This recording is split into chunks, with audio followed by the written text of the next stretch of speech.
Hello friend, good morning, Radhe Radhe. कैसे हो आप सब। तो दोस्तों ये है सुबह 6:45 का टाइम और मैंने बना दी थी भिंडी की सब्ज़ी और पराठे बच्चों के लंच में। और बच्चे चले गए थे स्कूल। उसके बाद मैं आ गई थी छत पे और पहले मुझे करनी थी आज सफाई। तो पहले मैं कपड़े धुलूँगी और नहा के पूजा करूँगी, इसके बाद करूँगी सफाई। तो फिर लग गई थी मैं सफाई करने। और आजकल तो सफाई ज़्यादा चल रही है क्योंकि दिवाली आने वाली है पास में, तो सभी सफाई में लगे हुए हैं। तो मैंने सफाई कर दी और आजकल मेरा ब्लॉग नहीं आ पा रहा है, उसके लिए माफ़ी चाहती हूँ आप सबसे। ब्लॉग काफ़ी लेट भी हो रहा है और आ भी नहीं रहा है। कल भी मेरा ब्लॉग नहीं आया था। तो दोस्तों मेरे घर में बहुत ज़्यादा सीलन है, बहुत देख ही रहे होंगे आप। तो मैं सारे घर की सफाई कर लेती हूँ और बच्चों का टाइम भी हो जाएगा उससे पहले। और पूरे घर को जब हम एक साथ सफाई करने लगते हैं ना तो बहुत टाइम लगता है। और मैं रोज़ रोज़ तो नहीं कर पाऊँगी क्योंकि सिलाई का काम भी है मेरे पास। तो ये मेरा बाहर वाला कमरा है और एक कमरे के जाले मैंने इस टाइम झाड़ दिए, उसका मैंने कोई ब्लॉग शूट नहीं किया। और मैं जिस दिन लगती हूँ ना सफाई करने, सारे काम मैं एक साथ ही करती हूँ, ये नहीं है रोज़ रोज़ छेड़ूँ।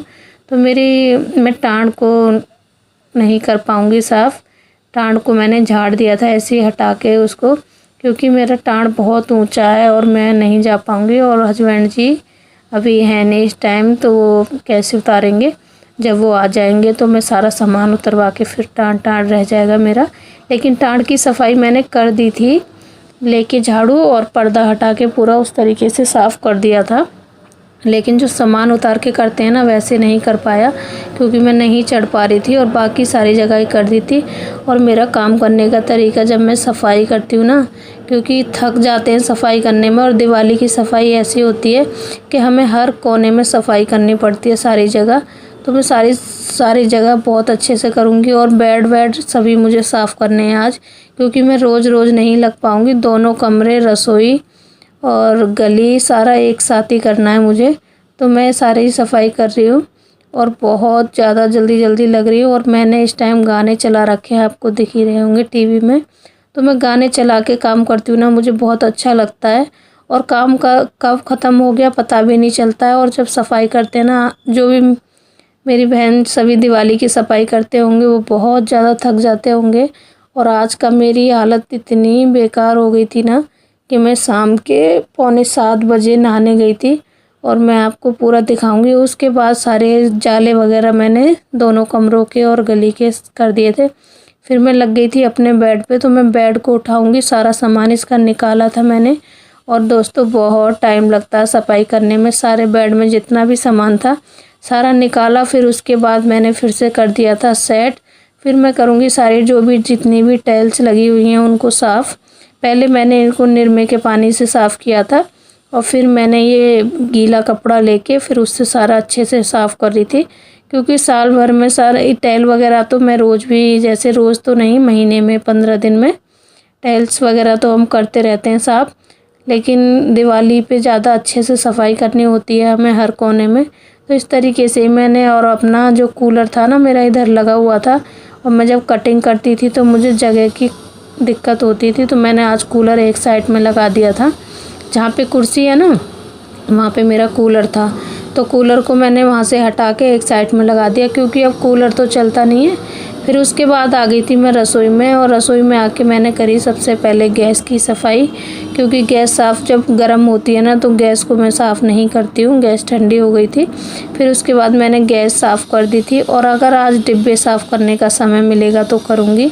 पहले करूँगी मैं रैक साफ़, पहले गैस वगैरह कर देती हूँ सभी। तो और इतनी ज़्यादा मिट्टी निकली थी। हम अगर 8 दिन में भी सफाई करते हैं ना, जब भी हमारे घर में बहुत मिट्टी निकलती है और इतनी गंदगी हो जाती है ना, बहुत ज़्यादा, बहुत सफाई करनी पड़ी।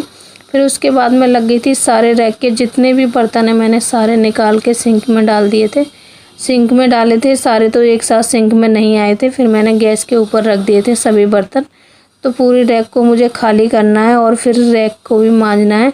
और मुझे बहुत दिक्कत हो जाती है क्योंकि मेरी रैक सिंक के ऊपर नहीं है ना, तो मुझे यहाँ से ले जाने पड़ते हैं सारे बर्तन उठा के। और फिर जब बर्तन मांज लेती हूँ मैं और पानी इसका निकल जाता है बर्तनों का, तब मैं उठा के फिर बर्तन इधर लेके आती हूँ। तो मुझे सफाई करने में और ज़्यादा टाइम लग जाता है।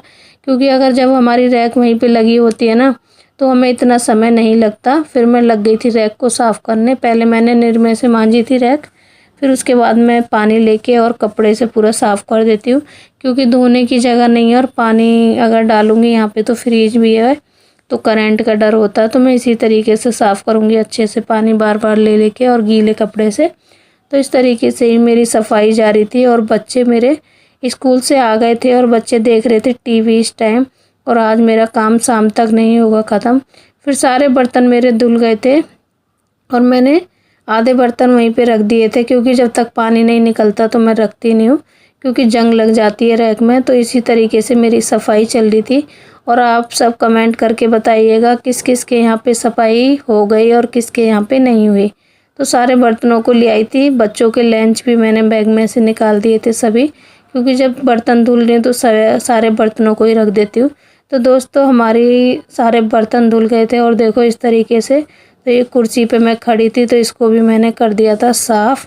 फिर उसके बाद लगा देते हैं हम दोबारा से झाड़ू, क्योंकि बच्चे चले गए थे ट्यूशन और ये है 4:30 बजे का समय। 4:30 बज गए थे मुझे काम करते करते, 4:30-5 बजे का टाइम है ये। और बच्चे ट्यूशन चले गए थे। सुबह तो सारी जो मट्टी थी ना मैंने सारी भर दी थी निकाल के पिन्नी में, और फिर उसके बाद जो बाद में झाड़ू लगानी थी, फिर मैं आ गई थी जीने पे धुलाई करने, क्योंकि इतनी मट्टी निकली थी ना घर में कि क्या बताऊँ आपको, बहुत ज़्यादा मट्टी निकली थी। और मेरे पैरों में भी इतना दर्द हो रहा था, क्योंकि आज मुझे पूरा दिन ऐसे ही निकल गया। फिर मैं लग गई थी बाहर वाले कमरे में पोछा लगाने, और इस टाइम आ गए थे मेरे कस्टमर कपड़े लेके सिलाई के। तो फिर मैं उनसे भी बातें करने लगी। तो फिर मेरे को बच गया है 6:30 बज गए थे, क्योंकि वो कपड़े देने आए थे काफ़ी सारे। अगर मैं उनसे बात नहीं करती तो वो कैसे रुकते, और उनको नाप भी देना था। तो काफ़ी सारे मेरे पास सिलाई के भी कपड़े आ गए, लेकिन मैं सिलाई के कपड़े सिल नहीं पा रही हूँ। और मैंने आज 6:30 बजे नहाई थी, क्योंकि वो आ गए थे, मैं पोछा लगा रही थी। तो फिर उसके बाद आ गई थी मैं नीचे, और नीचे आने के बाद मैं लग गई थी पूजा करने, क्योंकि पूजा का भी समय हो गया था, 6:45 हो गए थे। सब में पहले करी आके नीचे पूजा, और अभी 6:45 हो गए हैं और मैंने अभी चाय भी नहीं पी। वैसे मैं 4 बजे चाय पी लेती हूँ। तो जब हम साफ़ सफाई करते हैं ना तो हमें पता नहीं होता कितना समय हमें लग जाएगा, तो पूरा दिन हमारा ऐसे ही चला जाता है। फिर उसके बाद पूजा कर लेती हूँ, और बच्चे भी बोल रहे थे मम्मा दूध दे दो। तो छोटा वाला बेटा ट्यूशन से भी बच्चे आ ही गए थे, 6 बजे आ जाते हैं। तो मैं पूजा करने के बाद उनको सबसे पहले दूध देना है मुझे, और उससे पहले मेरे को बेडशीट भी बिछानी थी। तो बेडशीट मैंने जब बिछाई नहीं थी, क्योंकि मैं साफ़ सफाई करने के बाद मेरे कपड़े इतने गंदे हो रहे थे, तो आके नहाने के बाद ही मैं बेडशीट बिछाती हूँ। तो अब मैं बिछा देती हूँ बेडशीट। और छोटा वाला बेटा बोल रहा था मम्मी बेडशीट कब बिछाओगे आप, क्योंकि हमें होमवर्क करना है बैठ के। मैंने कहा ऐसे ही कर लो। कह रहे नहीं पहले बेडशीट बिछाओ आप, तब बैठूंगा। और आप देख ही रहे होंगे वो टेबल पे बैठ के होमवर्क कर रहा है अपना। तो गुस्सा हो रहा था, कह रहा आज आपको पूरा दिन हो गया, आपने बेड पे लेटने नहीं दिया हमें। अब सफाई करते हैं तो हो ही जाता है समय। तो हमारी चादर भी बिछ के हो गई थी तैयार, और अब मेरा बेटे को गुस्सा हो रहा था, तो मैंने कहा चलो थोड़ा सा इससे प्यार कर लेती हूँ, पूरा दिन हो गया। फिर उसको मैंने थोड़ा सा बातें करी उससे, और फिर आ गया। तो देखो गुस्से में भी है वो, थोड़ा कह रहा था पूरा दिन हो गया आपकी सफाई ख़त्म नहीं हो रही आज। तो होमवर्क कर रहा था वो, कह रहा था अब आप मेरे लिए दूध लेके आ जाओ। तो मैं इनके सबको दूध दे देती हूँ। और बड़ा वाला बेटा बैठ गया था दूसरे कमरे में जाके, और कपड़े भी लेके आई थी ऊपर से, वो भी रखे हुए थे। तो अपने लिए बनाई मैंने चाय, और बच्चों ने पिया था इस टाइम दूध। तो बच्चों दूध पी के बैठे थे और मैं चाय पी लेती हूँ। फिर बनाने थे मुझे कपड़े थे जो लेके आई थी। और अभी इसके बाद दोस्तों मुझे खाना भी बनाना है, और बहुत ज़्यादा थक गई थी। ऐसा मन कर रहा था कि कोई खाना बना के दे दे तो मैं खा लूँ। तो बहुत ज़्यादा थकान हो रही थी, तो मुझे खाना भी बनाना है। तो मिलते हैं दोस्तों। कैसा ब्लॉग लगा आपको, और किस किस के घर में सफाई हो गई प्लीज़ मुझे कमेंट करके बताइएगा। और मेरा ब्लॉग है ना आजकल थोड़ा लेट हो रहा है, तो आप प्लीज़ सपोर्ट करिए। और बहुत मेहनत से ब्लॉग बनाते हैं। लाइक करना, कमेंट करना, शेयर करना। मिलते हैं नेक्स्ट ब्लॉग में। इस ब्लॉग को यहीं पे एंड करते हैं दोस्तों। Bye bye, good night, take care.